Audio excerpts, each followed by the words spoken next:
నా కొడుక బతుకున్నోని చంపేసినావు అని చెప్పని యూట్యూబ్ వేసి పడేసిండు. నాకు దొరకాలి, నా కొడుకుల పండబెట్టి మిమ్మల్ని చంపుతా. ఏమనుకున్నారు బే? కుర్చీ తాత అంటే అల్లా పట్టప్పగాడు అనుకున్నారు బే. బతుకున్నోని చంపేసినాడు, వేసిలేదురా. నా భార్య ఏడిసి వచ్చిందిరా. ఈ తల్లి దరిద్ర నాకు దొరుకు ఉంటా బాబాయ్. యూట్యూబ్ చాలా జాగ్రత్తగా ఉండండి నా కొడుకులారా. కుర్చీ తాత నమస్తే పెడతాను. ఉంటా బాబాయ్.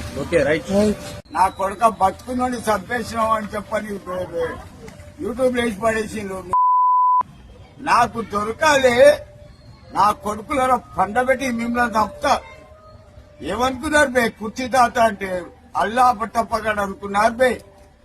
బతుకున్నోని చంపేసినాడు, వేసిలేదురా. నా భార్య ఏడిసి వచ్చిందిరా. ఈ తల్లి దరిద్ర నాకు దొరుకు ఉంటా బాబాయ్. యూట్యూబ్ చాలా జాగ్రత్తగా ఉండండి నా కొడుకులారా. కుర్చీ తాత నమస్తే పెడతాను. ఉంటా బాబాయ్.